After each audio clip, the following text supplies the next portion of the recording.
What's up, everybody? I'm Eric Trundy. This is my podcast, Never Been Happier. Hey, excuse me, everybody. I'm sorry to interrupt my intro to my first episode ever. I just felt compelled to come on here and be like, hey, that guy was having a rough day. We had to film it the way we filmed it, when we filmed it, because in 20, 30 seconds, it's going to make complete sense. But the energy was bad, and I was struggling. So I'm on here now to tell you this. What that guy was trying to say is I had a lot of fun. I'm glad you guys are here. Hang around to the end. I'll tell you more stuff. And my first guest is one of my favorite human beings who's ever lived. His name is Evan Williams, and I'm excited to talk to him because we get deep and we talk about everything.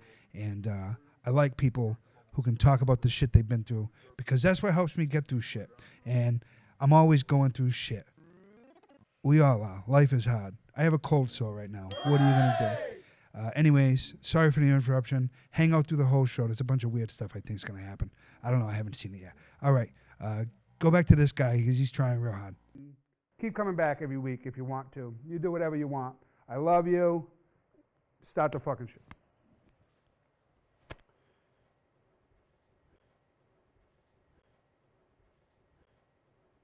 Comedians got some free time. Let's do a Mad Lib. Give me something middle-aged comedians can do instead of actually working. Podcast. All right. Give me a funny accent the host can have. Boston. That's hilarious. Okay. Name a place you cry a lot. Therapist's office. Give me a place that has weird furniture. Your grandma's house. Hilarious. Give me some shit they can talk about on the podcast. Feelings. Been there. Childhood. Done that. Comedy. Let's talk about all of it. All right. We're going to have a podcast with a host that has a thick Boston accent. The set will look like a therapist's office that's got a lot of furniture from your grandmother's house. They'll talk a lot about feelings, traumatic childhoods, and comedy like every other fucking podcast has ever done in the history of time. Give me an ironic title for the podcast. The joke. Nope. I got it. We'll call it Never Been Happier. Now let's make some fucking Spotify money and lose sponsorships.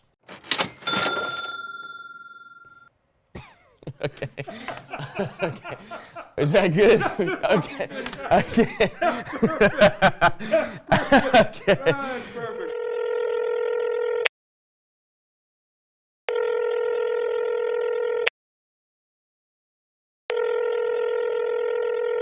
What's your emergency? You get solicited. You've been being solicited recently. I have been being solicited quite regularly for my feet. For feet pics. Yeah, but also to flex. Yeah. Yeah. Just and I am firmly on the body. Side of do it. Do it. Yeah. I think you should do it. It's time, dude. Why it's not? Time. I gotta search. I gotta, like you searched watch. I gotta search flex to find that guy because I don't remember who said it, but a guy was like $500. If you can flex for me. He started at $400. Yeah. I was like, I gotta be honest with you, man. We gotta do an even five. Like, At least. We gotta do an even five because if I tell my friends, here's what I already know. Is when a friend asks me how much you paid me, I'm gonna tell them 5. Yeah. Because 5 sounds better. So why don't you just pay me 5? Yeah, it's better than 4. So I don't have that dirty lie I'm telling people. I've been hanging out with business people recently, and I'm going to tell you what the mistake you make is you don't throw that number out. I think shouldn't have. They throw out 400. You need to ask them, what's your budget? Yeah. Yeah. What's your budget? What's your actual budget? Yeah, and then they throw a number. You've come across someone who didn't know their worth before, and and you gave them less than 4. And if you're willing to spend $400 on somebody flexing or feet pic, then you've got 5. You got way more than that. Way more than that. I am not willing to pay anyone anything close to that. Right. We are in your discretionary budget now. Do you know what I mean? Also, to pay a guy who has just constant Insta stories of me flexing. I mean, of me doing weightlifting. Yeah. And then also just naked photo shoots of myself on my feed. Yeah. You got money to pay the guy who's already been naked to get naked? Yeah, more. That dude's got a lot of fucking money. Got more money. I haven't even What's your budget? that until this second. What's your budget? Everything I've ever done. I was talking to producer Seth about the last time you were in here. We were talking about. I was like, how much for me to buy pics of your feet? You know. And he was like, Seth's probably got some. And then he was like, I don't. Toes, but he got long. You long. Look like toes. corn cobs. But you're gonna think you're not gonna want them long like that. When you see all producer Seth's toes, you want them long like that. Yeah, dude, you want them long feet. So really good. He said he came up with some ridiculous number, and I said, Good for That's him for believing in yeah, himself. but he's wrong. Okay. And here's why. I said, because give me, within 20 minutes, I'll find pictures of your feet.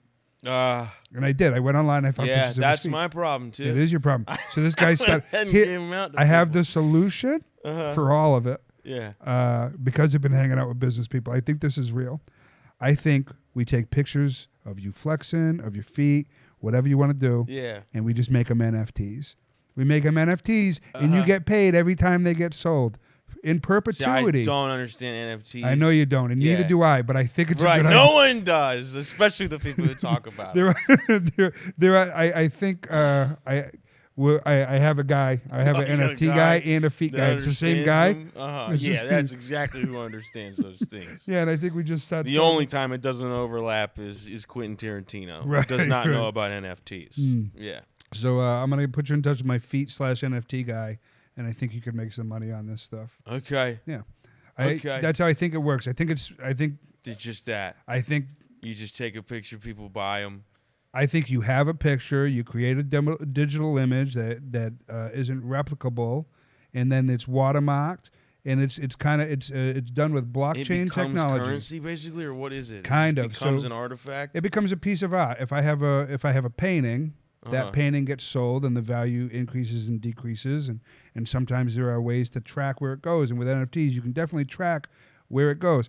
You could sell I this. don't want to talk about this anymore. You don't want to talk about it anymore? I hate. I'm sorry to No, it's all everyone right. who knows everything about Bitcoin, but every time I've ever heard anybody talk about Bitcoin or Yep, NFTs, yep. man, I get a little dumber. Yeah. My brow Uh-huh. protrudes more. Really? I become a bit more of a yeah, caveman. more Neanderthal. And I already, if you notice, I have like my eyes are always dark, like Yeah, Skeletor. yeah. It's because I have this like protruding caveman skull, mhm. and it gets more out when people talk about Yeah, NFTs. that and makes Bitcoin. sense. Hubba, Yeah. half a cousin. Mm-hmm. Yeah. yeah.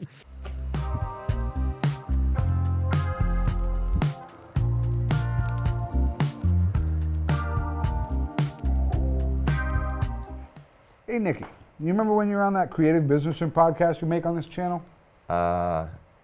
Sure do. That was awesome. Yeah, it sure was. You got Facebook changing to Meta and creating this metaverse. Yeah, I am. I mean, how do you feel? Do you have any thoughts on that? Or you excited? You scared? I bought an Oculus 2 right when it came out. Yeah, we both have one too. Yeah. And I played it a lot for a while. I was excited to try it out, and I also wanted to see like how into it would I get. Yeah. And I haven't like touched it in like 5 months. But I loved it.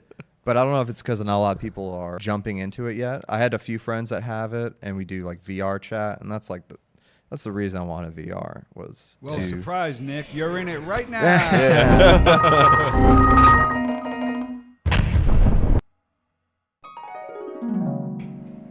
That sure was I don't know what you're talking about. not what I remember. What's that now? That was the devil's work, man. That's what's a podcast. Hey-o! We were having dinner, and Oh, the God. waitress was weird to you. Weird to me. Yeah. They always are. They yeah. but Yeah. it's always anytime we go anywhere. We went to dinner at a different place that you've been going to for a while, and that guy said that you looked old and big. Yeah. Thin in the face. Mm-hmm. Are you okay? Yeah. You know, like and I shared about this on Instagram as well. But a few days later, I was there at lunch, and he came up to me, and he said, "How's your mom?" Mm. And she's dead. And so I wasn't in the mood though, so I was just like, she's great. She's just like never been better. And that guy's known you for a very long time. He's known me for 12 years. Yeah. And he was like, "Are you married?"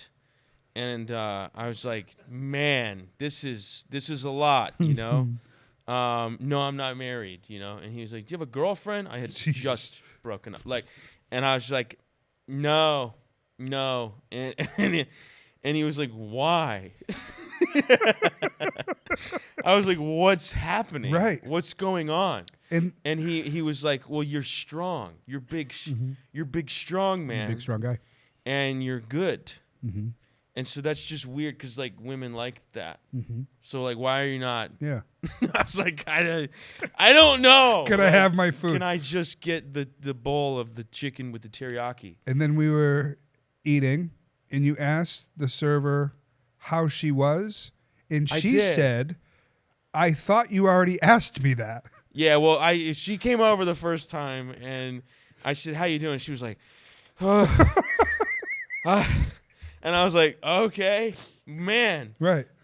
She was like, "What are you having to drink?" And I was like, "Water." And I was like, "Man," in my head, I was just like, I just clocked that. You and I were talking about something else, but I just clocked that. I was like, "Oh, she's having like a tough time right now." Yeah, yeah. She's like going on, but there was nobody in the restaurant. No. She was acting like there was like a bajillion she was very table, busy. you know. And so she came back out again, and I just asked again, like, "How you doing?" Yeah. And she was like, "You've already asked that." And then there was on the TV there was a guy and he was singing and Opera. he was singing Chinese opera. Yes. And it's very high pitched. Mm-hmm. It's very beautiful music. It is. You know. And It was loud. It was really It loud. was. It wasn't what was happening. It was comically loud. It was so loud. I couldn't hear. And what there you was were no one saying. in there. Nobody was there, and so I was like, "Well, I get to choose what happens in this restaurant right now because I'm not fucking with any other table, Right. like your taste or your preference." Yeah. So I was like, when next time she comes over here, I'm going to tell her. So I told her, "Hey, I'm so sorry, but You asked for it so nicely. so because I'm a white guy that looks like this, Yeah. and I understand how it would come off to ask her to turn her culture's angelic music down." Yes. You know, so I was just like, it's just the I can't, we're trying to, and she was like, "Wow, you don't like Chinese opera?" It gave me a look like, whoa. And I think she was trying to be funny, though. I think she was trying to be funny. But my favorite thing that anybody's ever said to me is you said, "She's being funny, right?" I said, "Yeah, dude, I think she's trying." But then you looked, and then a second went by, and you said, "Why do you think people talk to you like that?" Because they do, dude. And I thought that you meant you as in one. Like, right. Why do people talk No, to one it's you. like that? And I was like, "I know, right?" And you were like, "No, like you." You specifically. Yeah. I was like, it never I do. When you said that, like, the skies opened up. And I was like, I'm not crazy. No, I'm not. No, it's just you. Dude, I go to eat with all kinds of People people. just talk to me like this It all the never time. happens. It only happens with you. Yeah. And it happens. Not only does it only happen with you, it only happens with you every time. Every time. I've never. It's how I'm talked to in every interaction I have. Why? I don't know. It's because you have such a nice face. Is it nice face? It's a or nice face. I hate this guy face. No, it's a no. Yeah, I don't no. think so. I think it's I like this guy. I People can feel say comfortable with you. anything to this guy. Yeah, people feel comfortable saying stuff to you. Anything to this guy. And Yeah. it's, a part of it is growing up here, so I would talk to everybody. "Hey, Yeah. how are you?" "I'm good. How are you?" Like it's Yeah. very southern. And then I would get to New York, and there's homeless people everywhere, and they're constantly like, hey, big brother, and I'm like, I stop, and I'd be like, "Hello, my brother. Yes, what's going on?" And I'll just have a conversation with them. And I was walking with like Mateo, who grew up in Chicago, was born to live in New York, and he was just like, "Whoa, what are you doing? Like, don't talk to people like you're talking to people. What is that?" And I was like, "He's talking to me. I'm gonna respond to him, and he's like, "Hey man, I got a new album. Like, the people who are like trying to hustle you for money, I'm just like, let's hear the album, dude. Let's have a conversation about your music career." Dude, I have a box full of those albums I've purchased. So it works on you too. You Yeah, it can't works help on me. Well, no, me it's like I engage them almost. Like they look at me. People don't engage me because I guess I look aggressive or weird or whatever it is. Yeah. But I'll be walking into Ross dressed for less, and the guy will be outside hustling. You know never what I hear mean? somebody say the whole title of Ross. Yeah. You have to. That's I great. mean, It's they like you named put a it. semicolon there. They named it that. You put a colon there, and I put some respect on Ross's Yeah. name. Yeah, and I will buy that CD for $5 and then never listen to it. I do intend to listen to it though, and I just never do. You would be a guy that would truly sit down and I listen. want to to support. It. Yeah. You know what I mean? The way I do comedy, I am that guy basically. Yeah. You know what I mean? Like, please Yeah. listen to me for $5. You know Barkers, man. Yeah. All the ambush shows that we've done. what I mean? But people talk to me like that. They do. People talk to me like that all the time. Yeah. All the time. Does it happen online more for you than other people too? The solicitations have to happen to you. I'll tell you what, and honestly, much. I don't much. take care of myself. I don't have the discipline or love for myself that you have for yourself, which I am so proud of you that you do. Well, you know, whether it's love is up for debate. That's fair, but the discipline is definitely a thing that you have Yeah. that I just do not have. Yeah. So no, it's not even a bit. Okay. You're in the. I do it. I can. It's like a disorder, though, I think. Is it? It's a healthy disorder. Well, it's Okay. a disorder that has a healthy. It's just an order. Yeah. Yeah, it's something that has a healthy result. You know what I mean? Like my disorder is that I want to eat 2 bags of pasta every day. You know what I mean? Yeah. And so I have. You that know, I disorder. want to too. Yeah, Yeah. but you have the discipline, not to. Right. Yeah, I don't That's have where the that. I discipline don't have that comes in. discipline. So online. People are mean to me. Absolutely. I don't post those because those aren't funny. No. Yeah. Are you sure? Are you sure? They might be funny. They Hurtful. might be funny. They're hurtful, but they to are hurtful. me. They Hurtful probably to you. would be funny to everyone else. Yeah. Actually, you're right. Yeah. I invite it because I answer so many people. And You're- I'm about to make an announcement on my Instagram. I'm talking as if I'm the president of the United States. I'm about to make an announcement. I'm about to address the Instagram nation that I am done responding to DMs. I can't do it anymore. Yeah. I can't do it anymore. I I respond to like everybody, and it's so many people. I don't even respond to my friends. So yeah, you, now I'm not. Now yeah. I'm not. Now everybody's You like, do respond to everybody. You were in the comments. You always I try to. You interact with everybody. I try to, but I can't anymore. Can't It's do it. exhausting, It's dude. so exhausting. And, you know, part of it is like, you know, my least favorite word in the English dictionary is algorithm, you know. Mhm. It grosses me out talking about it, but it helps with the traffic, Yeah. you know. It helps if people are having conversations, then it pushes to the top of the timeline. Yeah. And so that's part of it. And also it was like in the beginning, I was like the beginning of like TikTok and, you know, making sketches and stuff.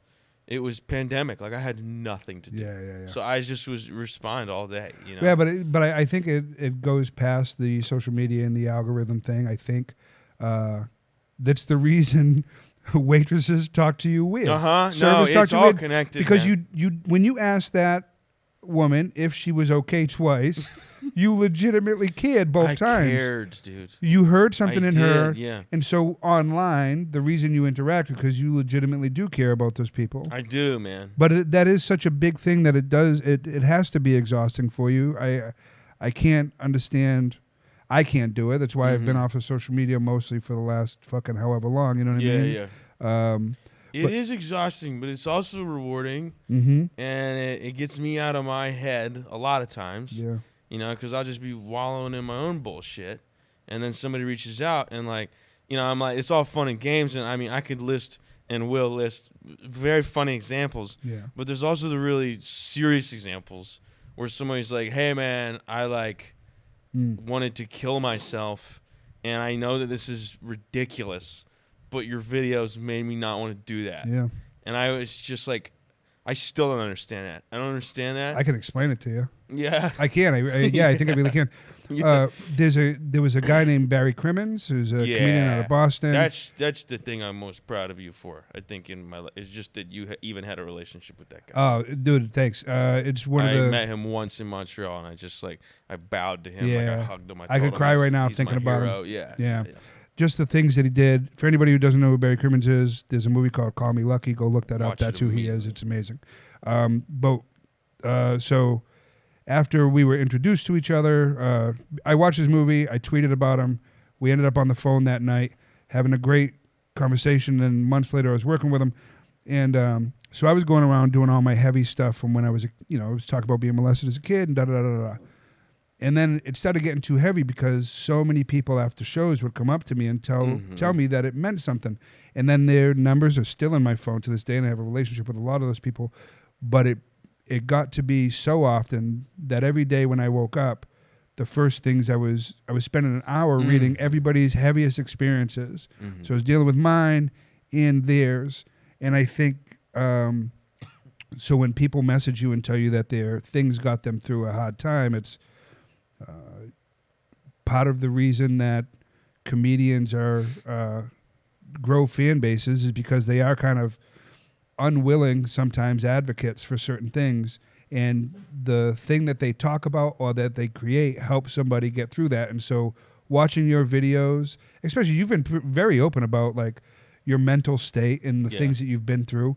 So that's why when people watch your videos, it helps them get through. To hear somebody who feels the way you feel, be able to verbalize it when you are not specifically good at verbalizing, that's where those things come from. So when people message you saying that you helped them, that's what that is. You're verbalizing things, even though you're talking about, hi, sir. Like it's not that you're talking about it, but it is that you are a person who has talked about it, and you're showing that you can kind of get through and create while it is happening. So that's why people say those things to you, man, because it is true. It's never bullshit. Whenever somebody says, hey, thank you for creating that because you helped me, that will never be bullshit. Anytime somebody says it to you, didn't feel bullshit. Yeah. But it is heavy, man. Yeah, it's a lot of weight for you to you're carrying all of your weight. Yeah, but the more of the weight is like, it's not asking for feet pics, and it's not the really heavy stuff. Just makes me so grateful. Like it makes me grateful because I've been through some heavy stuff myself, and I know what it's like to like for me like. I didn't have TikTok as a kid, so it was just movies that raised me. Yeah. They made me feel okay. And Goonies was on every day. Yeah. It was on every day because they were my friends, dude. And, like, they were just, like, Chunk and Data and fucking Sean Astin and Corey Feldman. And even though he was a piece of shit in the movie, he was great. Fucking Josh Brolin. Yeah. Those were my buds. Yeah. And if they were on, I felt like I was a Goonie, Yeah. It's great. And, like... the weight is just every once in a while, because I have like an OCD about it at this point, I'll see that there's like 20 messages for me, and I know that that's the next 45 minutes of my life, And more than that probably, right? I mean, sometimes, depending on how heavy they are and stuff, and so I'll just start opening them, and so I want to like say that I'm done doing that, but I it's also like, why? Why? I mean, it's clear why. Because you need your own time in life. Yeah. Maybe there's a more direct way to do that. I mean, maybe there's like a middle ground. I don't know. I think you're gonna figure that stuff out. I think that's part of the reason that you've been as successful as you have been and grown the way you have grown in the last couple of years. Is A, your stuff is fucking great, and B, you are. Very in touch with people who want to be in touch with you. I think it's a good thing and it's a bad thing. It's a blessing and a curse, man. It definitely is also a thing that allows the waitress to be like, "What?" Yeah. I watched. Are you sad? That was another thing he asked me. I forgot to say this. He was like, "Are you happy?" He like asked me that day when he was like, how's your mom? How's your wife? How's everything you ever don't have right now? Mm-hmm. And he was like, "Are you happy?" And I was like, Jesus. Yeah. Yeah. What if that was the one thing he was asking about the meal, though? You know what I mean? With your are you happy with the service? I was like, you know what? No, man. He was like, I was asking about this. Yeah.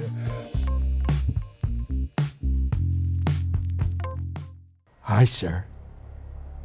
It's the credit card fraud department. Oh, no. Not you. Did you do a podcast recently with a big-haired host? Yes, it's my friend Eric Trundy. You cried at one point. Did Eric hurt you, sir? What? No, we just talked about life. We talked about deep stuff. We have him in our sights, sir. Would you like us to take the shot? What? No! Would you like us to take the shot or not, sir? When he's done picking up gummy bears off the floor, I'll end his life. I'll do it for you. Please! He's been through a lot. He needs those gummy bears. He's got kids. You'd like him. He has a funny voice. You should listen. Listen to the podcast. Okay. I won't kill him. You think I'd like the podcast? Yeah, give it a listen. It's called Never Been Happier. He has a funny voice. He's got a funny Boston accent. You'd like it. Okay. I'll give it a shot. What was that? Did somebody just shoot at my gummy bears? I swear to fucking God, if I gotta get out of this... He's fine, sir. I just wanted to hear the accent for myself. It is hilarious. You have a great rest of your day. You think you're better than me? Dude, you can shoot at my gummy bears all you want, but I swear to God, I ain't getting out of this chair. Yeah, man. Oh man, that was great, dude. Yeah, Evan's a great dude. Yeah, his feet should be my hands one day. What's that now? Has he done anything else recently? Yeah, he was on the Creative Businessmen podcast. We'll show a clip in a bit. All right, pass some of those gummy bears he stepped on. He didn't step on him, man. Wasted opportunity, but okay, let's watch it. We were in the same show, FBI. Yeah. And What episode were you on? I was in season 2. It's called Salvation. I think it was like episode 9 or something like that. Very cool. I was like the guy in the episode. I was the guy that died, you know. Yeah. I was basically the guy that died. Yeah. And it's great, man. Were you in the autopsy room at any point? No, I didn't really die. You didn't? I was the guy that died on NCIS New Orleans. Nice. But on FBI, I actually survived. Nice. Just went to prison for life. Sick, So, yeah. dude. You could come back, man. Yeah. That's great, man. Prison break. I can't come back on any show I've been on. I die. I get murdered brutally. Literally, like on The Americans, I was stabbed in the neck, and on FBI, they were standing over my body, and they were like, he was beaten with baseball bats and stabbed with machetes, mainly in the groin, is what they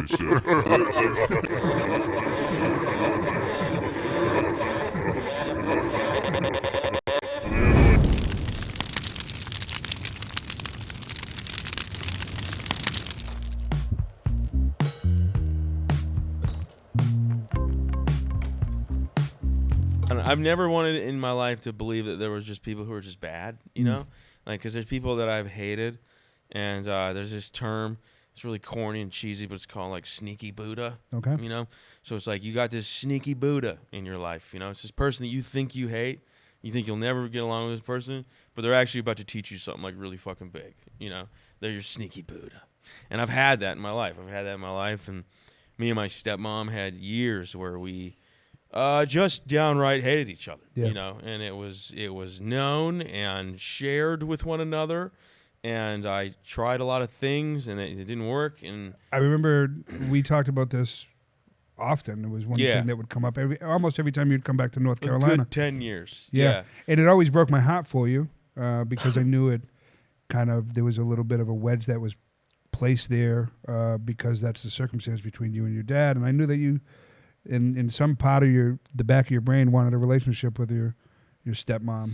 Yeah, I wanted, as a kid, when you're mad at somebody, you know, because it started when I was a kid, like, you know, 17, 18, 19 years old, especially from like 19 to 23, because it was like, I've changed my life. Like, I'm sober, and it's still this. How? Everyone else in my life has forgiven me, and I've knocked on their door and I've made amends, and like, how come that changes in here, you know? And so then it was really frustrating. When I was being a piece of shit, I could accept that someone thought I was a piece of shit, you know?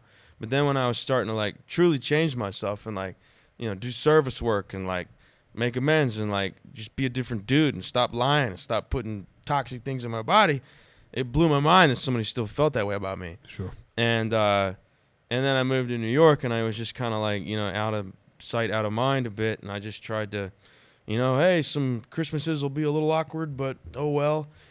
And people in recovery were just like, hey, just keep taking care of yourself, because then eventually there'll just be zero argument that you're a different person.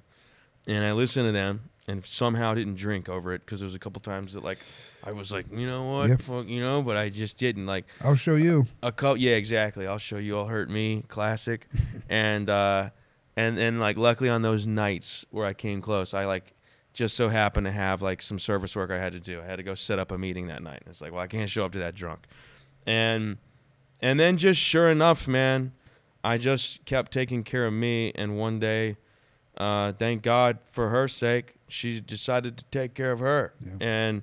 And she apologized to me, and she admitted, like, it's crazy that, you know, I don't want to get too much into it because it's personal to her, but I'll just say that she made amends, dude. And then in the middle of the pandemic, she called me again and, like, made a real amends, you know. Yeah. And I just was like, I got choked up immediately. I forgave everything immediately. Yeah.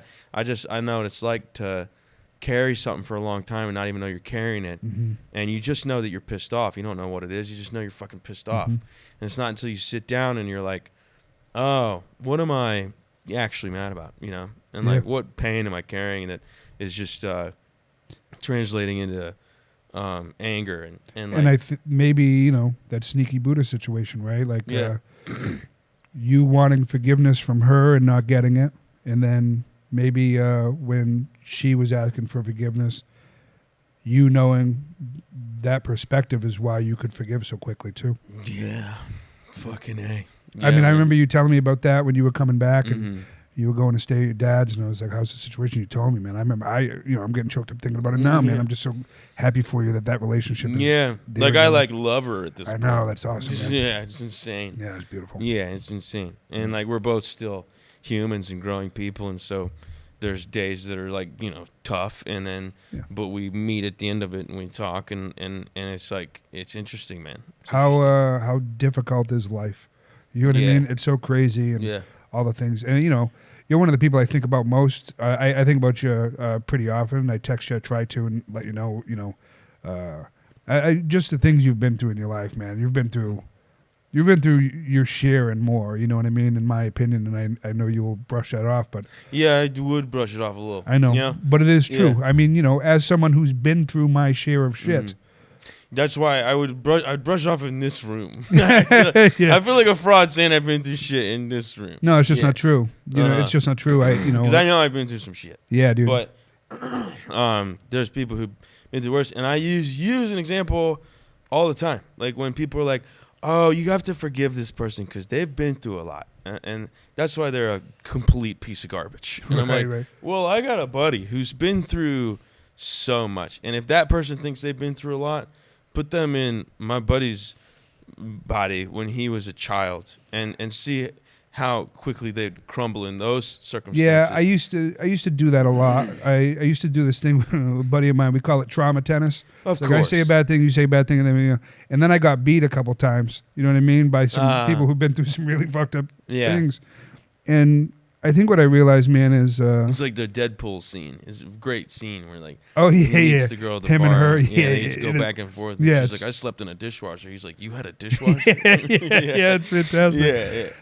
I look at it now. Now I look at it from a different perspective, and the perspective is how the worst thing that's ever happened to you is the worst thing that's ever happened to you, and we feel the exact same way. You know what I mean? If the worst thing that's ever happened to you, in my eyes, would be a light thing, that is the worst thing that's ever happened to you. It's very heavy for you. You know what I mean? And so I think, and it's crazy to me that you could look at your life and be like, it's not so bad. It's just heaviness after heaviness, and the way that you've used your discipline, and you can call it a disorder or whatever it is, but you've used that as fuel to become a better person constantly. You've grown over the last... That's what I'm saying to those people. Yeah. I'm not trying to play trauma tennis with them. Like, well, my buddy's been through worse than you. Yeah. I'm saying, like, my buddy's been through a fucking lot. He's been through a specific thing that I personally can't comprehend going through, which is, the abuse as a kid. And he's a great guy, whether you think that about yourself or not. He's like a fucking teddy bear who, like, loves deeply and, like, cares for people and shows up. And he's shown up for me nonstop. So... when you say that this person's been through things and that's why they're shit, they don't need to be shit. They can take it as like motivation to be nothing like the people who harm them. Right. Man, that's so difficult to understand for some people. It was difficult. It's still difficult for me to understand. You know what's crazy, man, is like I've forgiven people who have done the worst things to me, and I still haven't forgiven myself for things that I've done. You know what I mean? It's wild how forgiveness works, and being able to forgive yourself is like trying to forgive myself and trying to figure out how to actually care about myself is the most difficult thing I've ever done in my entire life. And I've raised a lot of children. I've been through a lot of situations, marriages and divorces and friendships and everything, and trying to figure out how to forgive myself and care about myself. You have been through marriages and divorces, haven't you? Yeah, multiple, And it's just, all of that stuff is incredibly heavy. And so then I don't know, man, I see how you've grown in the time that we've known each other, and then knowing your life before that. And it's just, I'm impressed by anyone who survives and then thrives. It's wild to me, because I'm just figuring out how to even attempt doing it. And I get, obviously nobody has anything figured out, but it's a lot of heavy work, man. Yeah. You know, life is crazy. It's a lot of heavy work to just fucking sit with it, man. You know, because, like, my thing is to distract and to numb, and it was Right. to pour drugs on it. I think it's remarkable that how still to this day, like your brother passing when you were young, you still kind of feel like, I don't know, we don't talk about this stuff very often, you know what I mean? I feel like a lot of times it's like, I can tell there are things that you don't love talking about because you don't want to give yourself any credit. And so I end up forcing you. How about right now? I just agree. We'll talk about whatever. All right, good. Yeah, even if it's you complimenting me, I'll take it. Well, I mean, on the chin, and we'll your brother passing, your mother passing, those could be things that, you know, being taken away from you. Those could be things that decide your life forever. And not only did you not let those decide what your life was, you used them as fuel to live a better life, right? Right? I mean, you have, like, you're still raising money for the Cystic Fibrosis Foundation in Noah's name. Yeah. Just started. Look, see, he's still taking credit away from it. Okay. It's like you're doing great things. Your brother lived a very interesting, fascinating fucking life. Yeah, he did. And he was like a hero of yours. Yeah, he was. And your mother was, by all accounts, just like a lovely, crazy, beautiful. Crazy for sure. You know what I mean? And, incredible. Yeah. You know, I don't know, man. I think that's why I see you being disciplined and growing and being a better person and handling your relationship with your wife and things like that, and constantly calling yourself on your own bullshit. And I see that as tribute to those people. You know what I mean? Fuck. No? Thanks, man. Yeah, no, thank you. When you when you put it that way, it gets me a little emotional, man. Me too. You know, because I have a couple buddies. One specifically that I grew up with that was in a very similar situation to me. He lost two very close people in the immediate family, you know. And if he's listening or watching, I love you, man. You know, but it had a great effect on him, as it did me. But also, like, stand up. I'll go back and forth from hating it and loving it and hating it and loving it. Yeah. But I love it. And I always will love it. Right. And I think it's because of stand up that I learned how to take something that hurts and make it something you talk about. And whether it ends up being funny or not, we'll see. But, like, you at least talk about it. You try. You know? I think that's like I think a lot of things are dictated by guilt and shame and things like that. And I think you can lessen guilt and you can lessen shame by talking about them openly, right? Like, instead of carrying the weight by yourself, saying it out loud and realizing that you're not the only person that's going through a specific thing, right? And that goes back to that advocacy thing, right? Like, I think when comedians when anybody talks about mental illness or grief or suffering or loss or pain or trauma, when you talk about it, someone who has also had those feelings hears it and they feel a little bit more heard. And I think that's how you build, community. And I think that's how you kind of lessen grief and shame and shit like that. And those things, man, that's what really causes that fucking, that dark shit that's down in the belly. You know what I mean? Yeah. Yeah. I've had a lot of that shit. Yeah, man. I got towards the end of this marriage and wanted other things and wanted to experience other people. I was pretty positive I wanted that. And I think that was probably the right decision.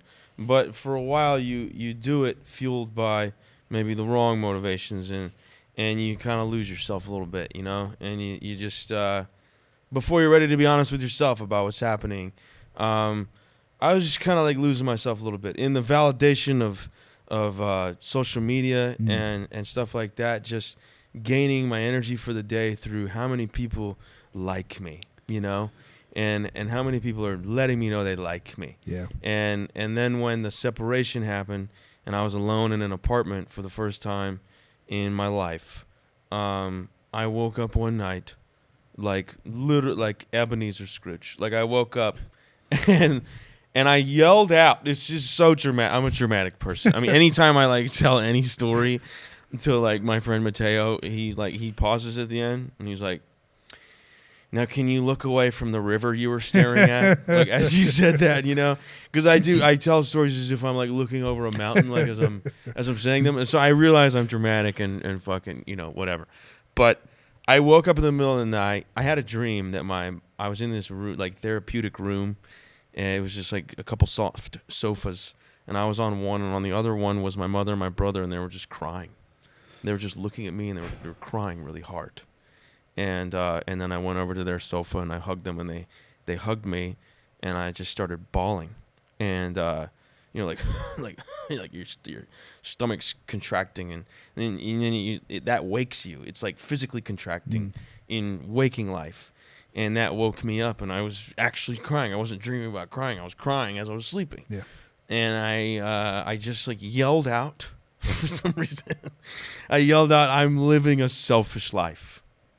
I just yelled that out to myself, and I got up. It was like 4 a.m. and I went and I just sat with like a notebook, and I wrote down things I could do that wouldn't be fucking selfish. What was the thought behind having a selfish life? I don't know, because there were no words in the dream. They were just crying and holding me, and I was crying too. And it was just like we were acknowledging that things are shit. It's a revelation. Yeah, and I think that the revelation also for me was that like things are shit because all I've been thinking about is me. And like it's all about me. Of course I'd go insane if all I think about is me. Right. Like there's so much more in the universe. Like I'm isolating myself from everything else in the world, you know?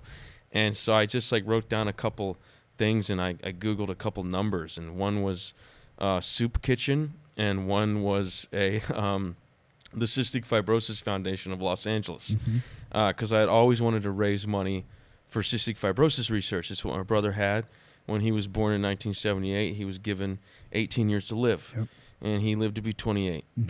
And I always wanted to do something for that organization, and it's the reason we live in North Carolina. I wouldn't live in North Carolina if Duke Hospital wasn't the #1 hospital for cystic fibrosis treatment. Right. My parents moved from the north down here. And I decided that I would call them the next day. And I called the soup kitchen, and they didn't answer, which is okay. They're probably busy making soup. Yeah. You know?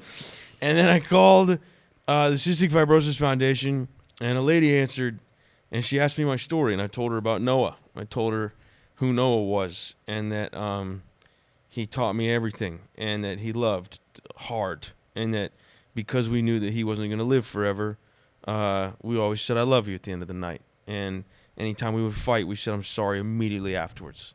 And I just told her this, and she started crying. I started crying, and I was like, "I want to do something." And she was like, "Well, welcome to the Cystic Fibrosis chapter of the Los Angeles chapter of the Cystic Fibrosis Foundation. You're a committee member." And I was like, "How did that happen?" She was like, "I just made you one." And not only that, but you're an honoree this year. We're going to honor you. I was like, "Honor me? What have I done? I haven't done anything to be honored for. That's why I'm calling. I'm a selfish piece of shit. So, like, what are you honoring?" And she was like, "Well, it's in a couple months. So you have a couple months to do something." And I was like, "Well, fuck." Yeah.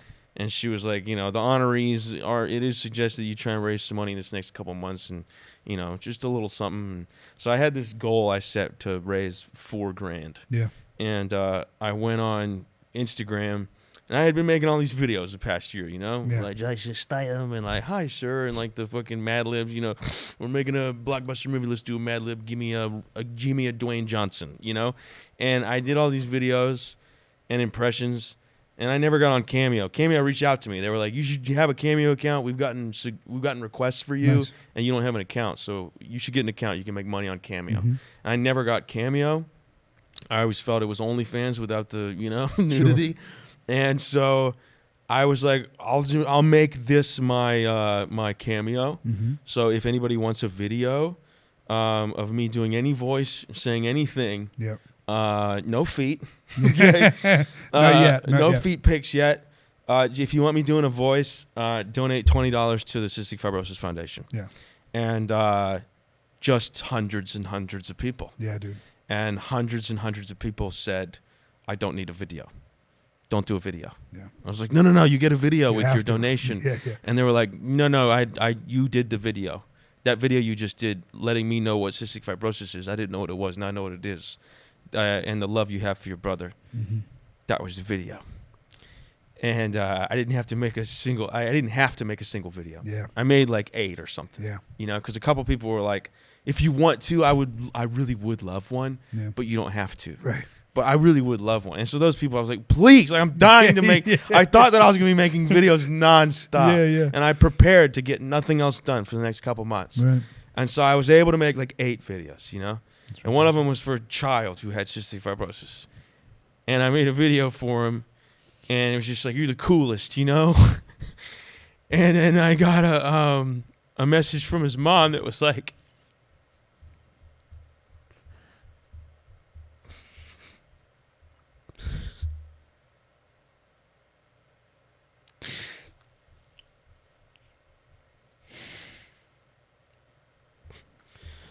he wants to thank you. And I opened up the video, right? And I watched it. Let me see if I can find it here, man.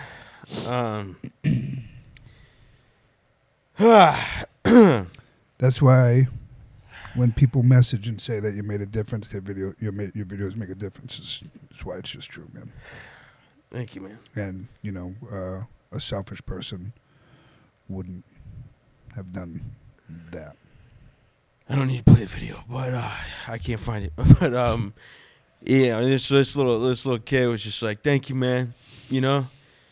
And I didn't think I thought I might be able to raise $4,000, but I was able to raise $11,000. And because of all these people, they're just good fucking people. And then they had me come and speak at this event, and I was homeless at the time. I didn't have a home, dude. I was staying on a couch, man, and like I went and got my suit from the apartment that I did live at, and then showered at my buddy's place I was staying at, and went to this event like I was an important person, you know, and I went to that event and I just let them know that I'm not this fucking great dude. There's all these great people. I was just gonna make some stupid videos for them. And they didn't even want them, you know. And then I get an email a few days ago, and they're like, "You're the Tomorrow's Leader recipient for the Cystic Fibrosis Foundation of 2021, and write us a blurb. We'd like to send you your award." And it's like, what? I just woke up and felt selfish one day, and I reached out to a really, really, really, really nice special lady named Natalie Canuni, and she honored me when the honor goes to her. The Well, honor goes to that foundation. The honor goes to Noah. Yeah, man. Yeah. Yeah. Uh-huh. You think about, as a parent, you know, I think about that kid. Mm-hmm. I think about his mother. Yeah. Her seeing joy in her son who is suffering, and she is losing. Those are moments that Yeah. you know. I love it, man. Love you, buddy. Yeah. Louise. It's Make me laugh. yeah. Hi, sir. Waitresses still think I'm stupid. Waitresses for sure still think I'm stupid.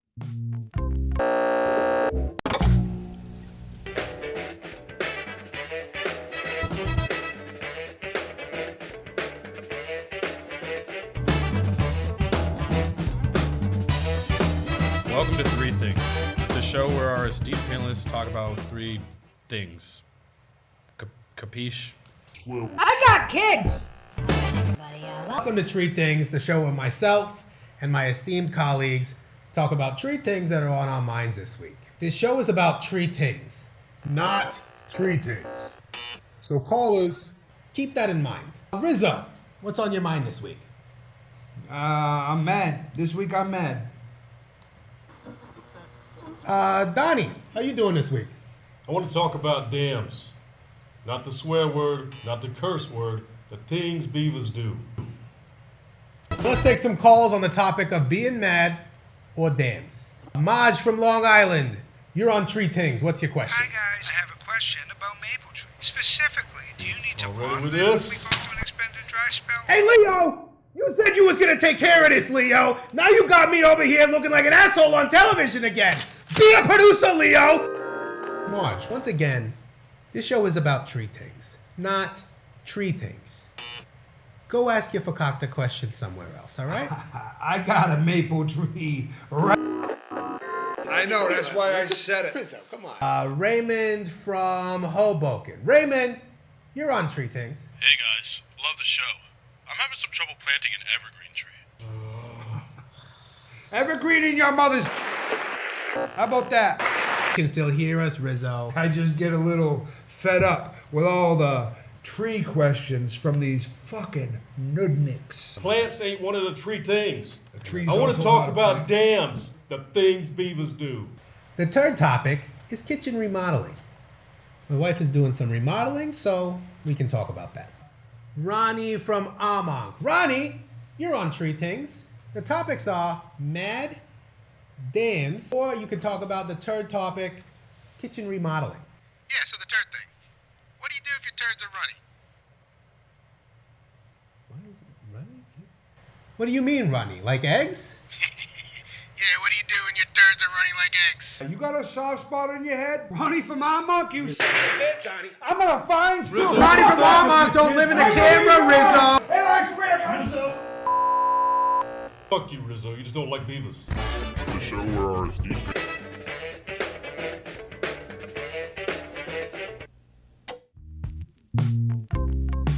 When I was about 22 years old, I was living in this place.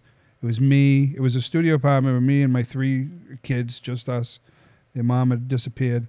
And if you walked in, I had all these, we had like toys all over the place on the wall and comic books and stuff. Yeah. And I remember my brother coming in one night. He was, you know, on a tear. And he looked around. He's like, you a child? What are all these toys and stuff you got here? And I had never really thought about why I had all that stuff. I always kind of thought it was for the kids. I didn't even really let them play with them. You know what I mean? It was like all hung with them.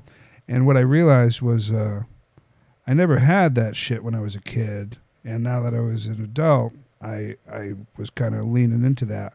And for you, your childhood was kind of you weren't much of a child for very long. The heavy stuff started happening very quickly. Yeah. How much of what you do now and how you live, you know, like how much of your life now is based on the lack of a childhood now? Are you trying to, I'm constantly trying to be more of a child day to day because I didn't have it. It's the best, dude. Right? It's as great. long as you're not like avoiding like certain things that responsibilities, need to be done. Yeah, responsibilities and stuff. It's fantastic. I mean, I own so many action figures. We talked the other day, yeah. and you were like, I want to get back to LA because I got my stuff there. Yeah, and you were like, what stuff? And I was like, Castle Grayskull. Yeah, dude, I totally understood I meant it. I mean that from the bottom of my heart. That's my number one thing I want to get back to. I remember that my insanely awesome Castle Grayskull. When you posted the picture of it, I messaged you. You went to go pick it up, and you posted it, and I messaged you. I was Greatest like, day of my life. Fuck yeah, buddy. Yeah. You know what I mean? That's awesome. Yeah. Does it have the microphone on it?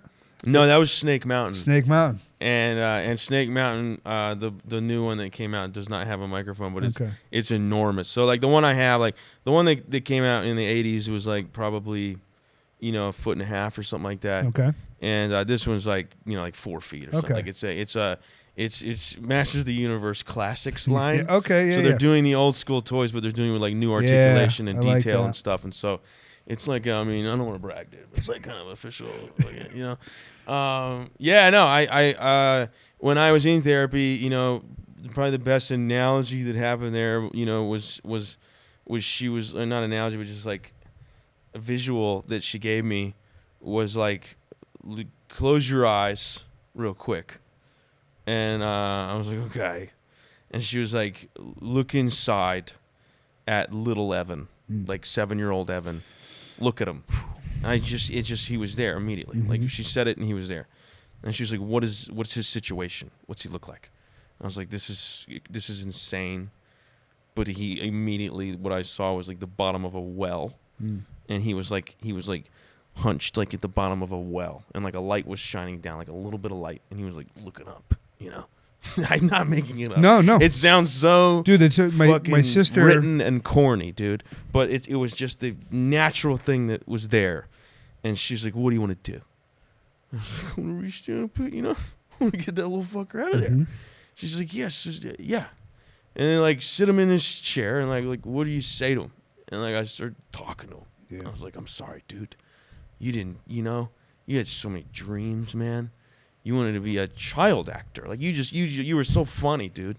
You're so funny. This is a good like kid. So bright. You're smarter than I am now. Like you were smarter than I am now. You're so smart. Like those little like movie kid geniuses, you know, like the parents are arguing and the kid comes in and is like, why are you guys fighting? I think you're misunderstanding that you love each other and that like mom's sick. She's not bad. She's mentally ill. And so you're yelling at her illness when really you should be hugging her. I was like that kid, you know? And then some neglect happened, and that's okay. It wasn't, you know, I wasn't beaten. I wasn't left outside. Like, but neglect happens, and adults forget that kids are kids sometimes. Sometimes, yeah, and then the kid forgets he's a kid. Yeah, and so because he doesn't get to be right. And so at 12 years old, you're like, everything's okay. I'm fine. This is what the situation is, and like, you know, and so. Yeah, I was like talking to this little imaginary dude, you know, that's totally not imaginary. It's like it's in all of us. Everybody's walking around with the kid version of themselves inside, and like, how are they fucking doing for you guys? You know, how's your little thing doing in there? Your little person, and so then I was like, what do you want to do for him? And I was like, dude, I'm gonna fucking hold your hand. And you're gonna walk with me through all the shit we're about to do. Yeah, we're about to do some cool shit. Do it because of that. Because of you. Yeah, like, I want to give you that. I don't give a fuck about me. Like I hate me, but I still love you. So there's something there. You deserve something good. So I'm gonna give him some good shit, and we're gonna do like some. I'm gonna somehow get us on like some TV stuff. Yeah, dude. Like we're gonna make little movies and like, you know, like I want You're doing it, man. The things that you want to do, I wanted to walk him around and do that stuff. You're doing it for that kid. No, you are, man. You know, when you say that, my reaction isn't that I don't believe it. It's that I recognize it so much. That's why I'm doing all of this. Yeah, I'm trying to get over this fucking criticism that I had. Whatever voice I've said it a couple times. When you're a kid, you're fucking drawing with crayons. And you never look at it and be like, that's not good enough, crumple it up and throw it away. You never fucking did it. Yeah. You did it till there was no space left on the fucking page, and then you did another one. It's not until somebody comes and tells you that that's a waste of time or that that's bad that you start fucking thinking that. Yeah. You know? And when I started, so I want to be more playful and I want to, you know, just make things, and who gives a fuck what people think about them. If I like them, I like them. And then when I started working on, you know, my fucking self-talk, the way that I talk to myself, I am cutting with words. I can hurt people's feelings with very little information. And now I'm in my head and I have all the information about me. I was walking around talking to myself, motherfucking myself 24 hours a day, 7 days a week for 40 fucking years, right? And now my sister, when I was working on my self-talk, she was like, you know, when I'd make a mistake, but you piece of shit, you dumb fuck. That's why I don't let people do it in front of me. She'd be like, how would you talk to little Eric if he did that? Well, 8-year-old, 9-year-old, 10-year-old Eric, how would you talk to him if he made that mistake? I'm like, holy shit. You know what I mean? It's like that guy, that kid deserves love and compassion and forgiveness. And why do I not now? Yeah. You know what I mean? Just because other people didn't give it to me because they didn't know how to give it to themselves, I should now keep it for myself. It doesn't make any sense. So when you say that, I get it. I'm fucking tearing up now, man. It's, you know, it's, life is fucking crazy. It's difficult. It's hard. And that kid is right. You know, little Evan, little Eric, those kids deserve good things, you know. And yeah, man. I think we spend so much time convincing ourselves that we don't because, you know, we've done things that we're not proud of or we're ashamed of or whatever it is. But those actions, the behaviors I've had before in my life, the ways that I've behaved, acting out was all just because of a lack of love.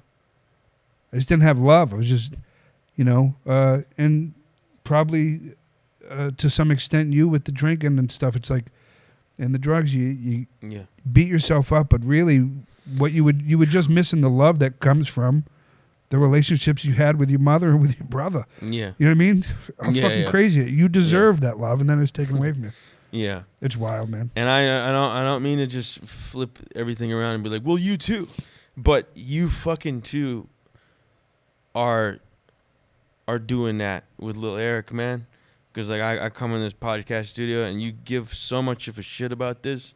You care so much about other people, man. You care so much about me, dude. Like, I don't do a good job believing in me, but you've always done a good fucking job believing in me, man. You believe in me enough that like it makes me almost believe in me a little bit. And like that's Lil Eric. That's how sweet and fucking loving and funny and caring that little kid is. Because you're still Lil Eric and you're loving Lil Eric again, you know. And like for anybody listening, you probably some of you are people who I know, and I've talked to you about my friend who, like, when you tell me somebody's a piece of shit, but it's because they've been through shit.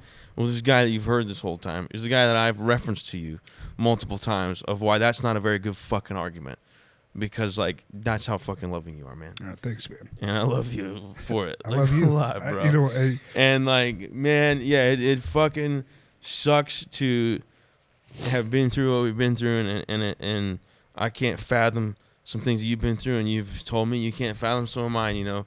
But like, I've lost my mom and my brother, and I miss them dearly. But doing this thing, this like CFF, you know, the CF Foundation for my brother makes me feel so fucking close to him. Mm-hmm. Anytime I talk about Judy, you know, makes me feel close to her, and people that knew her reach out and DM, and they're like, "Hi, Judy, I miss you, so funny." I'm like, "I know," and they'll tell me a story, and we're both laughing, man, and like she was so preposterous, dude.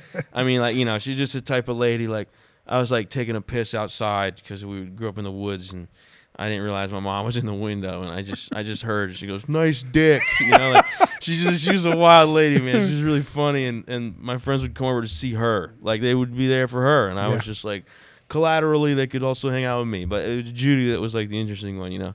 And I had spent time, man, resenting my dad, you know, and never not loving him, but also carrying a bit of resentment.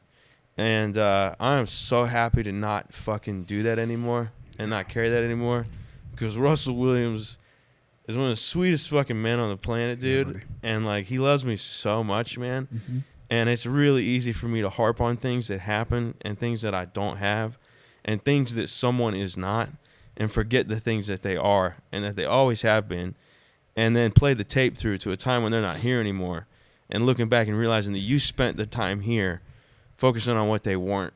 And he's so much, dude. Yeah. And I'm so fucking grateful. I have to say that publicly. No, that's great. For my dad. I love him so fucking much.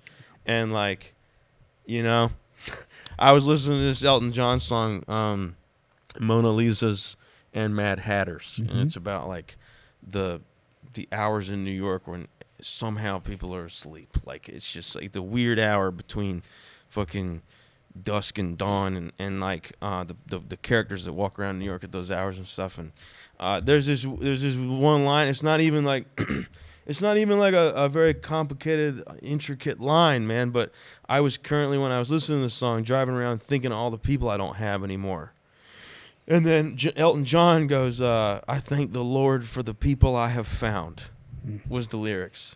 I thank the Lord for the people I have found. And I just fucking started bawling, man. And I was like, oh, I have an enormous family. I have, like, Eric's my brother. And, like, Mateo and fucking Matt Van Orden.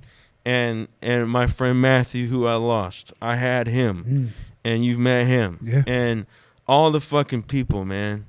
And Scott and Ryan and Felicia and her family, dude.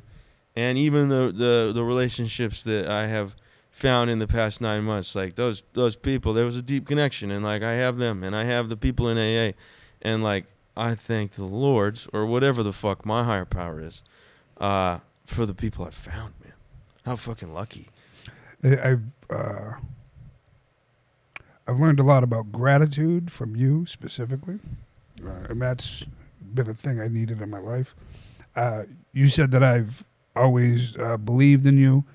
It's because when we first met 11 fucking years ago, we would sit and we would talk, and I heard you would. It was the stories about Judy that made me fall in love with you. You know what I mean? And we've never really we never really talked a lot about Noah. Previous to this last year or two, but we talked about Judy pretty early on, and I remember, you know, when we first started doing comedy, we're talking about a lot of we didn't know what the fuck we're doing, trying to figure it out. And I remember the first time you mentioned to me that you wanted to start talking about your brother and your mom on stage, and that's why I believed in you, because I knew the things you had gone through, and I was up talking about whatever I could talk about, but I wasn't doing it any justice. And I knew when you said that shit to me that you were going to make a difference for some people, and people were going to attach to you because I knew the relationship. I knew the love that you had for those people in your life. And I knew that nothing bad, only good things were going to come from you talking out loud about it. And you've always had a sense of gratitude, even when you weren't doing well. And I don't know, man. You just have there's such a bright light around you, man. And I know you don't always believe that, but you're full of love. And you know the level of grief that you've had about the people in your life. You don't have grief where love doesn't exist. God damn. All right, buddy. I love you. I love you too, man. I'll let you go. We'll do this again sometime. Yeah, we will. I love you so much, man. I'm so proud of you. To the moon, man. I just want every good thing that could possibly happen to you to happen to you, and all the things that you want, they're all coming. Same goes to you. And when you get that big house, that's the crash pad. Yeah, I'll be there, man. Yes, sir. Yeah. All right, man. I love you. I love you too.